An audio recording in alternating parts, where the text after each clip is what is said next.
안녕하십니까. 박훈탁TV입니다. 미국 경제가 붕괴하고 있다는 11가지 신호가 나왔습니다. 알아보겠습니다. 일론 머스크가 아메리칸 파티라고 하는 제3당을 창당했습니다. 트럼프의 불법 이민자 추방이 압도적인 지지를 받고 있습니다. 트럼프가 한국의 부정선거를 잡고 있습니다. 구독, 좋아요, 알림 설정, 자율구독료 부탁드립니다. 중동 전쟁과 미국 전역에서 벌어지고 있는 아이스 반대 시위에 촉각을 곤두세우고 있는 가운데 미국의 경제 상황은 계속 악화되고 있습니다. 주택시장은 최악의 상태이고 소비 지출은 감소했고 해고가 크게 늘었습니다. 한편 연방정부가 이미 전례 없는 부채 위기에 직면해 있기 때문에 정치권이 추가적인 경기 부양책을 내놓을 것이라고 기대하기는 어렵습니다. 미국 경제가 붕괴하고 있다는 11가지 신호가 있습니다. 첫 번째 신호입니다. 5월 미국에서 신규 주택 판매량이 급감했습니다. 미국 인구조사국에 따르면 계절적으로 조정된 연간 기준으로 5월 신규 단독주택 판매량은 4월 대비 13.7% 감소해서 62만 3천 채에 그쳤습니다. 해당 판매량은 2024년 5월보다 6.3% 감소했고 6개월 평균 67만 1천 대와 1년 평균 67만 6천 대보다 훨씬 낮습니다. 또한 2019년 팬데믹 이전 평균 판매량 68만 5천 대에도 미치지 못했습니다. 두 번째 신호입니다. 우리가 받은 최신 수치에 따르면 미국 주택가격은 2개월 연속 하락했습니다. 3월 최신 자료에 미국 주택가격이 2년 만에 처음 하락한 가운데 오늘 아침 발표된 케이스 실러 주택가격 지수 데이터는 주택 구매 비용이 다시 하락할 것으로 예상됩니다. 세 번째 신호입니다. 지난달 미국 내 기존 주택 매매는 2009년 글로벌 금융위기 이후 5월 중 가장 저조했습니다. 네 번째 신호입니다. 5월 소매 매출이 예상보다 더 많이 감소했습니다. 상무부는 최근 보고서에서 5월 소비자 지출이 급격히 감소했다고 밝혔습니다. 이는 가스 판매 감소와 경제 전망에 대한 불안감이 작용한 결과입니다. 소매 판매는 0.9% 감소했는데 다우존스 컨센서스 예상치 0.6% 감소보다 더 큰 폭의 감소입니다. 계절적인 요인을 반영했지만 인플레이션은 고려하지 않았습니다. 이번 감소는 4월 0.1% 감소에 이은 것으로 관세와 지정학적 긴장에 대한 불안감이 고조되던 시기에 발생했습니다.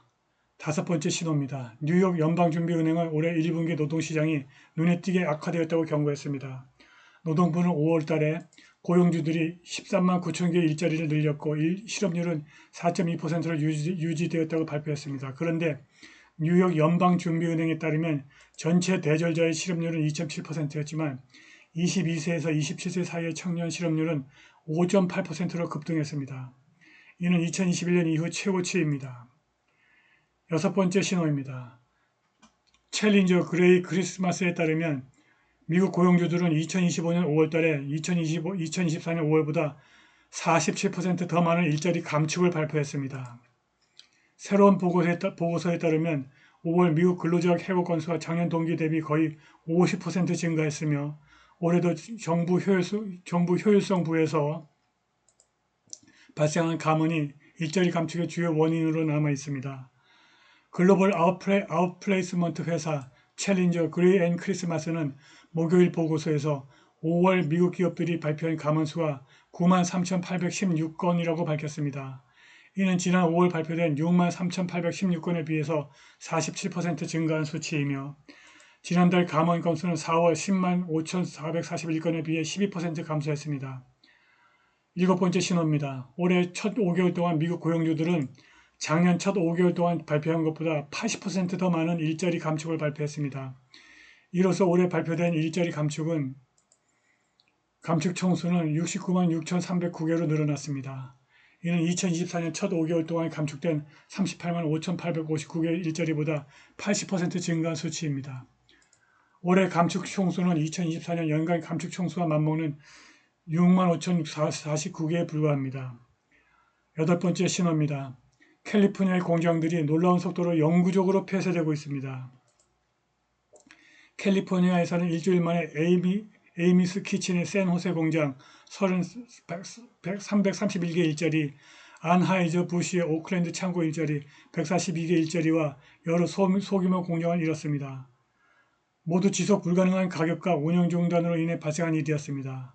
9번째 신호입니다. 영화회사 파라마운트 전체 직원의 3% 이상이 쫓겨날 예정입니다.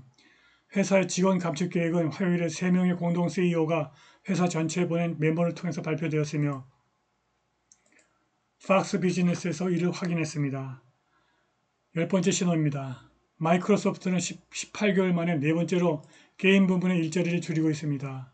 마지막 11번째 신호입니다. 지금 상황이 너무 나빠서 심지어 구글도 직원을 줄이고 있습니다.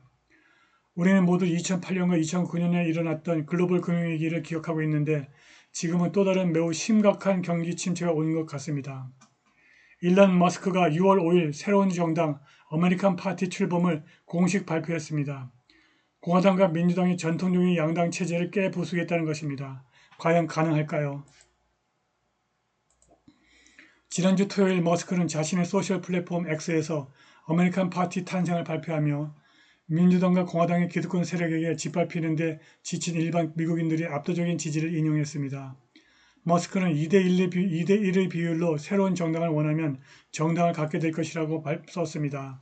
낭비와 부정부패로 나라를 파산시키는 한 우리는 민주주의가 아닌 일당 체제에 살고 있습니다.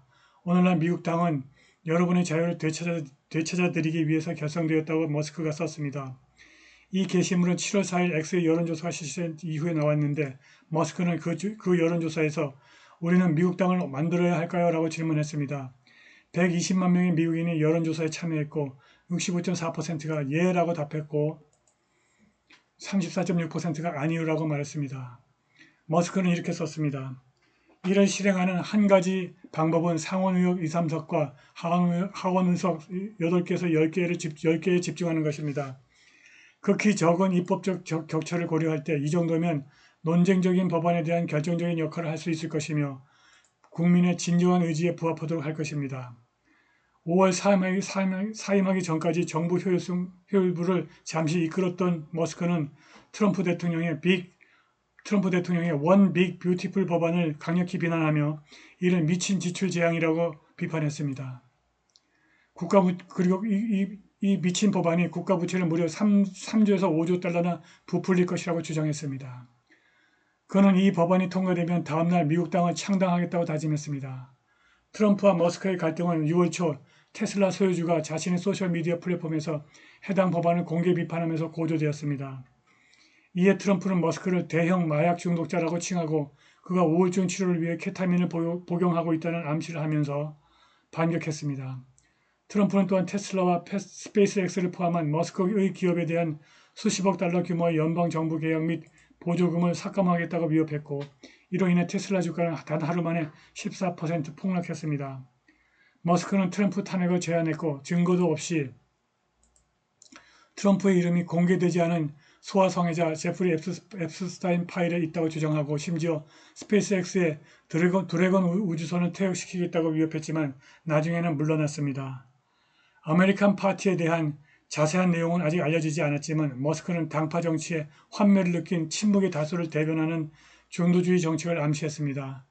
공화당은 이 결정을 비판하면서 이 결정이 2026년과 그 이후에 민주당에 우위를 줄 것이라고 믿고 있다고 말했습니다. 그런데 오히려 아메리칸 파티는 민주당 성향의 중도층을 흡수하고 있습니다. 공화당 성향의 중도층은 공화당에 남아 있습니다. 일론 머스크 자신이 민주당에서 넘어온 사람입니다. 머스크의 아메리칸 파티가 민주당 성향의 중도층을 흡수하면 2028년 트럼프가 3선 도전에 무난하게 성공할 것입니다. 트럼프와 머스크의 싸움은 트럼프 3선을 위한 정치 공작입니다. 미 연방 대법원은 목요일 트럼프 행정부의 중대한 추방 승소 판결을 내렸습니다. 같은 날 공화당이 주도하는 하원은 218대 214의 근소한 차이로 원 빅 뷰티풀 법안을 통과시켰고 이 법안은 매년 100만 건 이상의 추방을 가능케 하는 기반을 마련했습니다. 이러한 엄청난 승리들이 쌓이면서 트럼프는 또 다른 승리를 거머쥐었습니다. 바로 국가안보 회복을 위한 이러한 노력을 압도적으로 지지하는 미국인들의 마음입니다. 왼쪽 사진에서 보듯이 미국인의 절대 다수가 트럼프의 불법 이민자 추방을 지지하고 있습니다. 뉴욕타임스 조사에서는 55%, CBS와 ABC 조사에서도 각각 57%와 56%의 지지율이 나왔습니다. 트럼프가 유권자의 압도적 지지를 받는 것은 좌파의 선전기구가 이러한 이야기를 제대로 통제하지 못하고 있음을 시사합니다. 미국의 좌파 레거시 언론 뉴욕타임스가 마침내 2020년 대선에 대한 미 법무부의 부정선거 수사를 보도했습니다. 2020년 미국 대선은 중국이 개입한 부정선거이고 따라서 중국이 개입한 한국의 부정선거도 미국이 수사를 하게 될 것입니다. 미국의 수사기관이 한국중앙선관위에게 서버 제출을 요구하게 될 것입니다. 미국이 한국에서 중국이 자행한 부정선거를 수사할 수 있는 근거는 한국의 정치적 독립이 침해될 경우 미국의 개입을 가능케 하는 한미 상호방위조약 3항입니다. 게다가 윤석열 대통령이 작년 12월 3일 비상계엄을 하기 1개월 전 미국과 합의를 본 것이 있습니다. 한국과 미국이 사이버 공격과 우주로부터 공격을 받을 경우 공동 대처하기로 합의를 했고 한미 국방장관이 이에 서명했습니다. 중국이 한국 선관위의 A웹을 통해서 사이버상에서 미국과 한국을 비롯한 세계 109개 국가의 선거에 개입하고 있습니다. 이 모든 것이 조만간 백일화에 드러날 것입니다. 마침내 터널의 끝이 보이기 시작했습니다. 오늘 방송은 여기까지입니다. 감사합니다.